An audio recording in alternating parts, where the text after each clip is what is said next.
guys ready? We're gonna start training. So, yeah, well, it's 7 o'clock now. We're gonna start the training session of our meeting. And then promptly at 7:30, we'll start our regular agenda.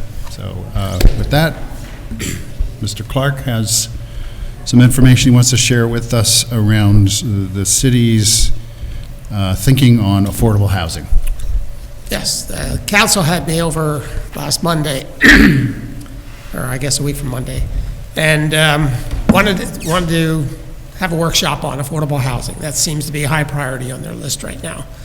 And so they asked me to come in and make some recommendations about how we could deal with zoning to provide some incentives or jumpstart some affordable housing options in the city, additional ones.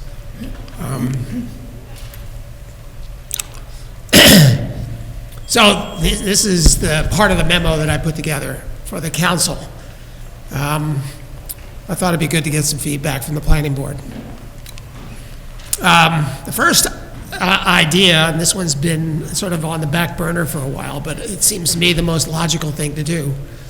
The city has a senior affordable housing overlay district that nobody pays much attention to because it was put in place in 2012 to allow the hospital to be converted to affordable housing. So they customized the zoning provisions in that section for that particular building. So it essentially doesn't apply anywhere else in the city, or it would be really odd if it did, because they had things in there like it has to be an adaptive reuse of a building over 50 years old. How's that for an incentive? So my first suggestion was to revise the senior affordable housing option to make it available all over the city for new construction and for smaller lots. Because not only they require 50-year-old existing building, but they also gave the allowable units per acre at only 4 per acre, which is like suburban zoning. It doesn't apply for multifamily zoning unless you have a very big parcel, which the hospital had a very big parcel. So the second suggestion was to substantially increase the allowable units to something more like what's equivalent in the GB district or the LI district, or maybe the transitional district. They also have a minimum 20 dwelling units. There's no reason to have 20 dwelling units. It could be 5 or 10 or something that would be accommodated on a small lot. And this is really strange. They put the parking standards at 1.2 spaces per unit for senior housing. Anywhere else in the city, other than this senior housing overlay zone, you can provide senior affordable housing or senior housing at all at 0.66 per unit. So they doubled the requirement for this overlay district of what? Did they lower it down to 0.5? No, that's my suggestion. Oh, okay. It's 1.2 spaces per unit now, and that's because the hospital had a big parking lot. So they could afford it. They already had the parking all set up. So I also just suggested you could take it from 62-year-old minimum to 55 or 60, something more flexible. I'm particularly offended by that one. Come in. I think we all are. No. Sooner after come to 55-year-olds are called active adults, actually, in the trade. They have the percentage requirement of the area median income at 100% of median income, which seems high. The affordable workforce housing is 80%. You could even go lower to 70% or 60% so that you targeted more low-income housing. And then they also not only require you to go through a rezoning process to get into the senior housing overlay zone, but then you have to do a special permit on top of that from the city council before you go to the planning board for site plan. So it's like a 3-step process, which makes no sense if you're trying to incentivize affordable housing. So all these things seem to ring a bell with the council. I'm not sure. They didn't give me any directive, active instructions to go after this and mark it up and make the zone more flexible, but it seems like a logical thing to do. Just a refresher on what the overlay district is currently. Is it just that particular lot you mentioned? Yep, it's the only lot identified in the city as currently zoned for that. How is, that kind of sounds like spot zoning to me, or am I Well, misunderstanding? that's why it was framed as an overlay district, because theoretically, it could apply anywhere in the city. Any place with a 50-year-old building that was already there and that had a big parking lot already, and, you know, it makes no sense, because in essence, it's been around since, for over 10 years now, and one parcel has been zoned that way. What is the incentive to develop, senior affordable housing? If you are a developer, how do you attract that kind of project rather than a high-end condo development? There's state money available. Subsidy. So there's certain developers, organizations that want to provide senior housing and low-income housing, and they can get state money to do it. But they have to have a site with the right zoning. So if we opened up the city to more sites. So what I did next was well, first of all, I want to show you, these are the R1 districts in the city under existing zoning. So you can see something like 85–90% of the city is zoned for R1, single family only. The only other option is an accessory apartment. So 80–90% of the city is off limits to multifamily housing, which is the way you provide most senior or affordable housing. So allowing this overlay district to be used anywhere in those R1 districts would be a great opportunity if you had the right site. So I looked around the city to see, well, maybe there's no sites available, and everybody says Beacon's built out, we're sort of at the limit. Well, there's sites available, and I haven't talked to any of the owners of these sites. I just pulled them off the parcel access. But for instance, the Elks parcel, everybody knows the Elks parcel at the corner of Tiaranda and Walcott. That's a big parcel, 4 acres, almost 4 acres. And about half of it is used. You can see the buildings in the back, the big parking lots in the back. So in theory, they could put 2 acres on the market or cooperate with a developer who wants to do senior affordable housing. And if it was properly zoned, under the current zoning, you can only put 16 units on that property if you had half the lot. But if it was zoned at the same development potential as a transitional district, it would be 33 units. Or if you went to the same development potential that you have in the GB or the LI district, you could get 56 units on that property, in theory. Now, we don't know how it would look, but in theory, there's a good site within walking distance of Main Street where you could put affordable housing. Yeah, I was going to ask if there's any specific criteria that makes sense for placement of affordable senior housing relative to public transportation. If it's walkable to, your grocery store and stuff, it's better, right? Yeah. Well, who at that age wants to walk anywhere? I know people who are in their early 70s and are living in apartments on Main Street who walk to the grocery store. Well, if the affordable housing, if the senior housing is large enough, has enough units, they usually have a kitchen and they provide meals and that sort of thing as an option. So you can be self-independent. I mean, the people at Highland Meadows and Meadow Ridge are pretty isolated, but they seem to be pretty successful because they cater to seniors who, in theory, if you have enough units, you can have a shuttle bus on site or. So is the underlying purpose to increase the availability of senior affordable housing? I'm assuming that's what the goal is, right? Ultimately, That's what it says. the yeah. city's goal is to do just that, increase availability of senior affordable Right. housing. So what I was reading through the actual requirements in the senior affordable housing overlay district.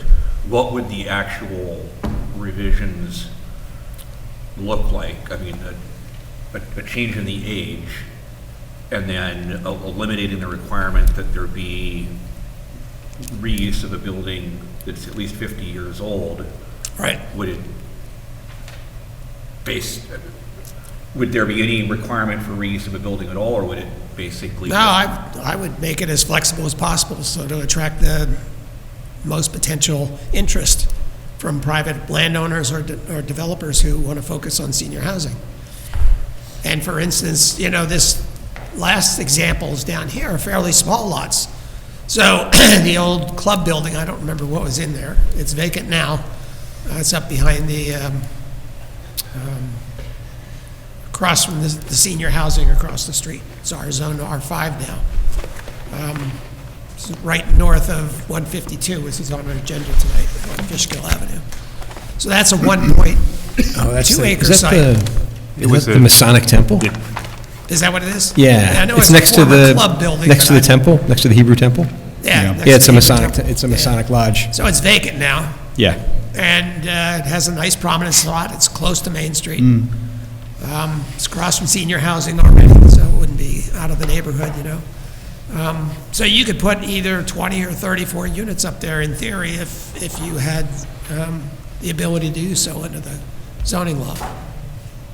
I'm a little confused about what this whole procedure is. I mean, are we talking SROs, going back to doing that? No? Okay, so these units are then for seniors that can get around and do things, so, Well, they could be either for active seniors, people who want to downsize and live in an independent living apartment. They could be for assisted living. They could be for senior housing, like where there's With services. shared meals and nurse available on site and those sorts of things. The way I think Highland Meadows is probably like yeah, that. Highland Meadows, that's, they know what they're doing. Right. This kind of sounds to me like we don't know what we're doing. That, you know, we're just proposing to build these things just because we can propose to build them. I'm thinking like, if we want to do affordable housing, maybe it should be mixed. It And could you be. have some of it senior citizens and some of it for families. But this whole thing where you don't really need parking, these smaller units, I'm not saying that they can't live in something small like that, or, you know, want to live in something small like that, but I don't really understand the purpose. Well, the purpose is to provide senior affordable housing, and if you Yeah. can change the law by a few tweaks, it's easy to pass. The city is completely control of the zoning law, so they can change the zoning such that instead of one site being available for this use, you know, a dozen or more sites around the city could be available for this use. And they could court it, you know, they could advertise amongst developers who have that sort of interest that they will cooperate in terms of, you know, state housing grants or whatever else to try to provide this sort of housing, which is needed out there. There's a lot of people who would love to downsize. We need affordable housing, Yep. especially in Beacon. I mean, you know, every time you turn around, there's something luxury, whatever, going on. There are people that actually work for a living. Not everybody's on a trust fund or, you know, has unlimited income. But I still think that maybe we should be looking to something where you have the seniors on the ground level and families above, you know, so that it's mixed. Right, you could write that into the law. It doesn't have to be all senior housing. It's, Yeah. that's the way it's set up for now. Well, I think that way you'd also be able to get more developers interested in something. Well, this isn't the only idea I have if Yeah. you stick around. You know, we can plan move to. on. The first one was about senior housing because it's already set up in the zoning law. And all we have to do is tweak the law so that it's available for more options. Are they on any kind of timeline for modifying these laws? Have they any stated timeline? No, they said it was their highest priority. But I don't, The state is sending, the state is, sending. that's the other reason it should be a high priority is because there's state and probably federal money going to be available for this sort of thing. Right, Yeah. and also it sounds like it's going to be mandated, affordable housing. Well, that's a touch and go thing with the budget. I don't know if it's going to be mandated, but if it isn't mandated, then there's going to be a lot more money for incentives. So either way, there's going to be money for incentives and some action by the state, I think, Yeah. to encourage the construction of housing of all sorts to up the housing supply generally. So I agree, I feel like the integration of like makes more sense, and the little that I've been reading about affordable and senior housing, that it seems to be that seems to be a movement within senior housing, is to have intergenerational housing options. So could we just, instead of isolating senior housing overlay, could it just be affordable housing overlay? It could be. The council asked me that question, and I said, yes, there's no reason, it's just set up that way. We could do a separate overlay for affordable, or you could just open it up for anything. Let's hear what else you have. But again, the reason I asked about the timeline is because there are often times when the council asks us for feedback on laws affecting zoning, and they want to vote on it like immediately.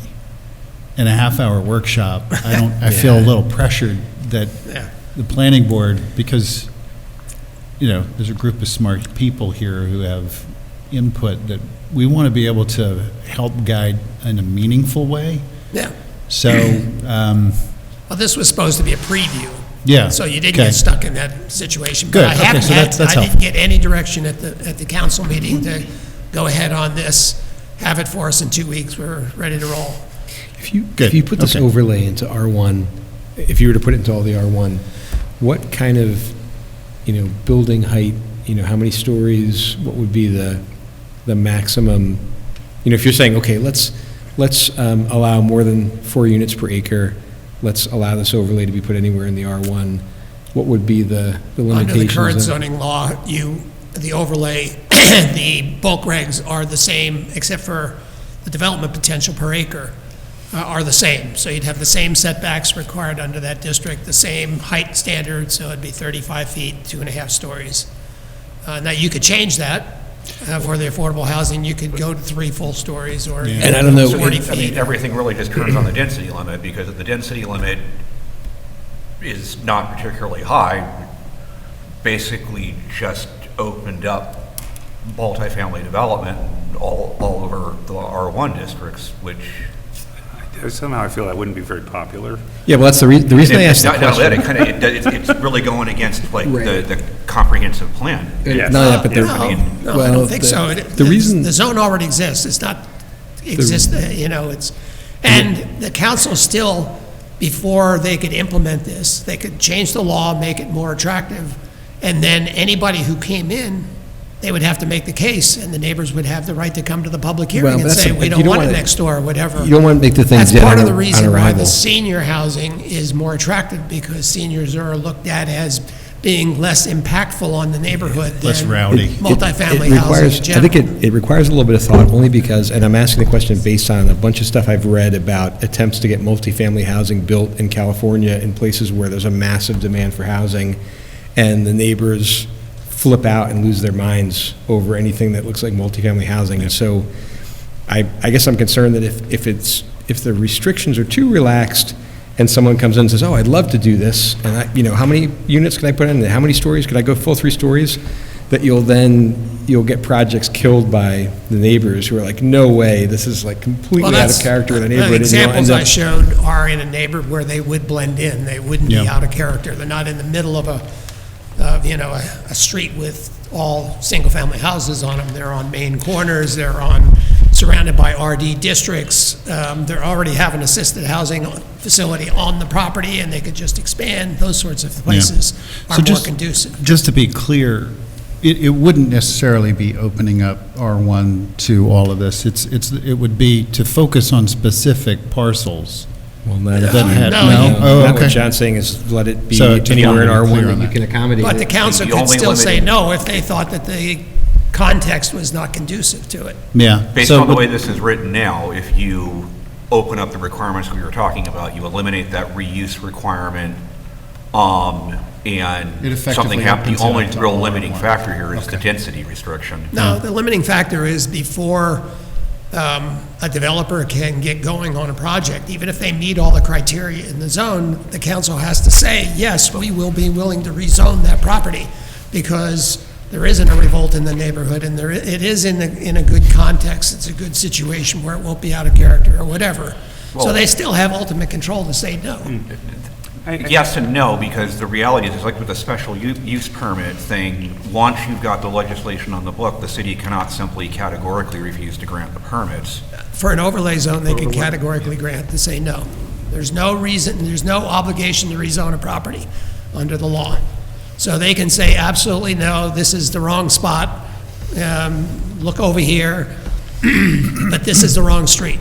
So they absolutely can say no to any rezoning. You have more? Yes. I'm sure we have Yeah, I more, should but I want to make try to sure we get have- touch on some other points.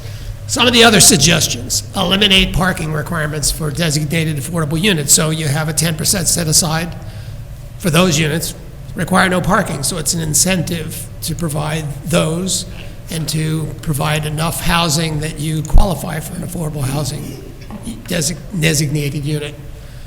Also lower the multifamily parking requirements citywide.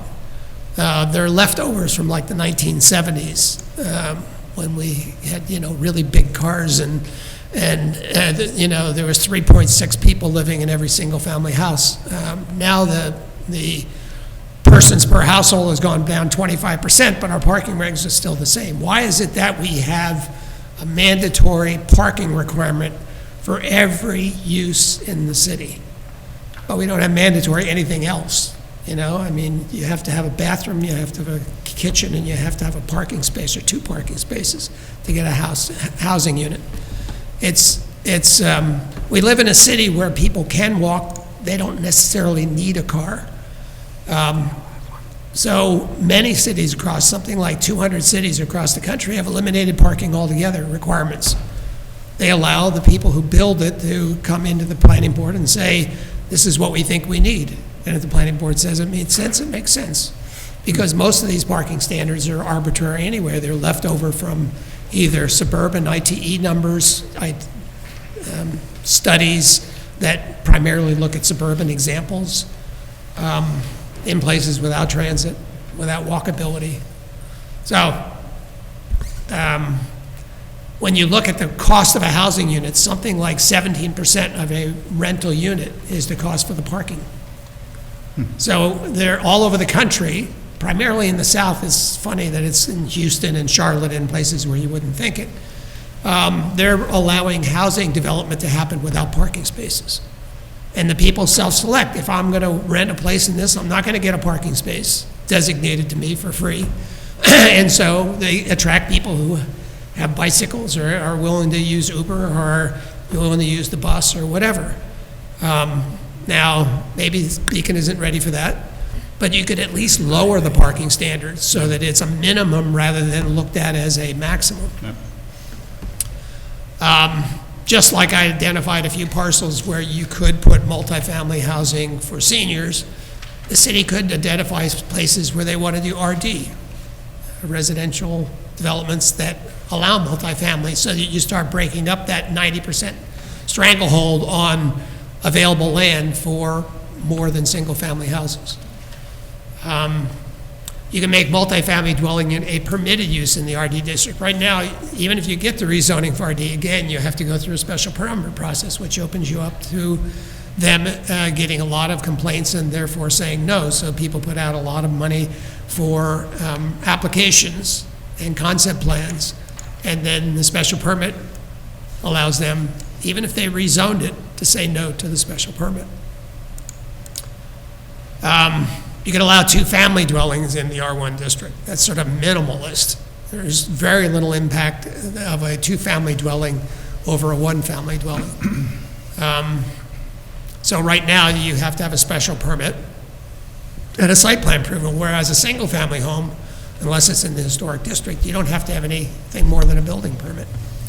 For instances like that, I can understand on a larger scale development where you don't have owner proximate or owner occupied. That makes sense. For instances like this where you have this mix within dense residential, like a 2-family, what would be the city's requirement on maintenance, repair, safety? The same as any other multifamily or even single-family So home. it just needs to be enforced. Yeah, I'm just curious, I'm just concerned about specific types of developers who meet the minimum Well, they basic would do that for, requirements. there's developers out there who build single-family homes, and they don't have any requirements to do those sorts of things, extra standards. Yeah. They don't go to the planning board and need a special permit. Yeah, a I'm not, public I'm hearing. not saying that. I'm just talking about upkeep, maintenance. Well, there's maintenance laws in the city right now. If you Yeah. don't maintain your property, single-family or otherwise, the city can notify you Yeah. that you're not maintaining your property. I'm more thinking about the occupants of a rental for, with a landlord like that, rather than the impact of the community. It's more, types of landlords who don't care, right? Well, there's I There's understand. people who own property who don't care either. And I think we have to get away from thinking that all renters are bad. No, I'm not talking about the renters. And I'm actually single-family talking homes about are the. good. You have to, if talking you're about going to the have welfare of the affordable housing renters. in a city, you can't have 90% of it locked up in single-family homes. No, I get that. My concern more is about the welfare of the renters, meaning the safety, the conditions, the requirements for owners and landlords to look after Well, that. there rather are than tenant leaving it. protections law, both at the state law and can be adopted at the local law. Yeah. So it's enforcement. Yeah. Yeah. We only have a few minutes left. Let me just throw out a couple other options. The city's, the Main Street Access Committee provided half a dozen places where you could put affordable housing on parking lots in the city, city-owned lots, where they could, just the way they did on West End Lofts, sponsor an affordable housing project on public land. And so there's an incentive to actually do it in cooperation with the city. But the city is overwhelmed with capital projects right now. So they said, we'd love to do these things, but we just don't have the staffing power to do them. So I suggested 2 places where you could have affordable housing projects, targeted sites for affordable housing or housing in general, where the city wouldn't be the main player because it's not on city property, it's on other public property. So, for instance, the county center lot. We've talked about, I think, this before. It's big corner parking lot that's only half used, even on peak days. A real gap in the Main Street streetscape. So what was suggested in both the 2007 and the 2017 comprehensive plan is put a building on the corner, frame a green space on Main Street next to civic use, and then consolidate the parking to the rear, and you can actually put more parking on the back 2/3 of the space if you do it efficiently. So here we have 92 spaces throughout the property and 114 spaces just on the rear portions of the property. So the county administration was interested in micro apartments because those are inherently affordable. Those are properties under 300 square feet, real minimal studio type apartments. On that corner parcel, you could put 40 of those in a 3-story building and frame that park, and the developer would be responsible for making the park as well as the building and reconfiguring the parking lot. The green could be designed for the farmer's market as an intro entrance, with tables on both sides as you enter, and then filter back into the parking lot where the more truck-oriented tables are. Could have a bus stop out front, so it starts working with the bus system. So this would be on county property, and I think I could talk the county planning department into running the show and getting county trust fund money to help it go. It's probably about the 4th iteration of that lot I've seen you plan out over the years. Yeah, Well, it's got it's legs. still a good idea. Yeah. Since 2007. Well, we've been going at it for a while. Right. Well, this time, I think the incentive is out there, both from the city and the county. The Yeah. county just set up a housing trust fund to fund properties just like this. And this is their own property. It's sort of a no-brainer why would you give money for other parcels when you own one and can subsidize it in Yeah. that way? What was the city's response to this one? Same as always, it looks like a good idea. Yeah. The other main parcel, and I'll just get off on this one, is the north parking lot at Metro North. Metro North was interested in doing a housing project there years ago. They were, and the zoning wasn't in place, so after the 2007 comprehensive plan, which looked at this properties in particular, the city rezoned that for waterfront development and put in a whole design standard for what this parcel would look like with a building on it that's built in a deck over the parking lot. It's built into that hillside, so it would have no view impacts from upland areas. And you could put a number of housing within walking distance of the riverfront parks and the train station. And Metro North, that's on their property, so they would in theory run that process, not the city. But they would do it in cooperation with the city. So you would Maybe they convince could them. upgrade their station at the same time. That would be nice. So I think we're over time, but those are some of the ideas that were out there. Okay, well, thanks, John. Certainly a lot to think about. Do you think this is something we're going to be asked to come back to over the next couple of months?